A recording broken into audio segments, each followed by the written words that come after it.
மாடியிலிருந்து உடைந்த பாட்டிலை வீசியதாக இருவரை கைது செய்து காவல்துறை விசாரணை நடத்தி வருகிறது.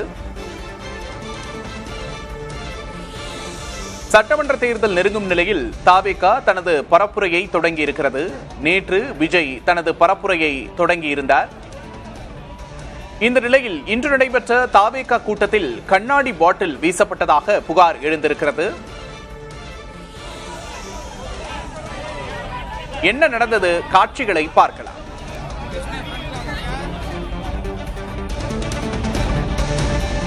உங்களுக்கு உள்ளூரில் கூட செல்வாக்கில்லாதவர்கள் நீங்கள். தமிழக வெற்றி கழகத்தின் வேட்பாளராக ஆதவ் அர்ஜுனா நிற்கிறார் என்றால்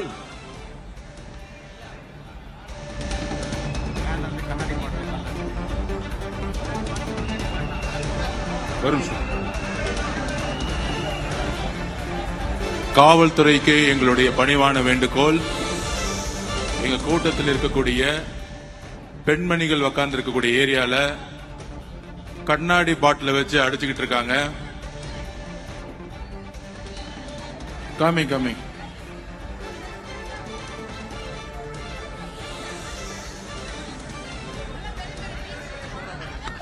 சோடா பாட்டில் கண்ணாடி பாட்டில வச்சு அடிச்சுக்கிட்டு இருக்காங்க.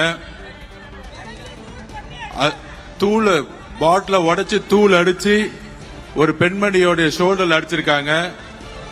திமுகவுடைய இந்த சதி திட்டத்திற்கு நாங்கள் குரல் கொடுப்போம். காவல்துறை இதை கடுமையாக இப்பொழுதே கண்டிக்கிறோம். இல்ல இதே இடத்துல நாங்க உட்காருவோம், கிளம்ப மாட்டோம். என்ன அராஜகம் நடந்துகிட்டு இருக்கு?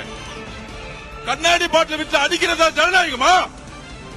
திரு மு.க. ஸ்டாலின் சார், நிப்பாட்டியா எல்லாத்தையும், நிப்பாட்டியா. இப்பயே எவ்வளவுதான் அடிப்பீங்க நீங்க? நாங்க பொறுமையா இருந்துகிட்டு இருக்கோம்.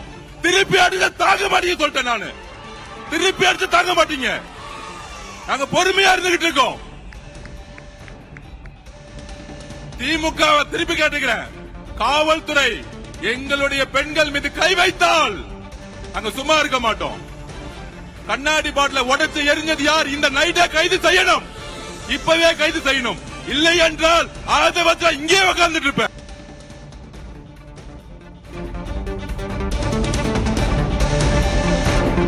சென்னை அயனாவரத்தில் நடந்த தாவேகா கூட்டத்தில் கண்ணாடி பாட்டில் வீசப்பட்டதாக புகார் எழுந்திருக்கிறது. ஆதவ் அர்ஜுனா ஆவேசமாக பேசிய காட்சிகளை பார்த்தோம். திருப்பி அடித்தால் தாங்க மாட்டீர்கள் என்று திமுகவை குற்றம் சாட்டி அவர் பேசிய காட்சிகளை பார்த்தோம். எவ்வளவுதான் அடிப்பீர்கள் என்றும் தெரிவித்திருந்தார்.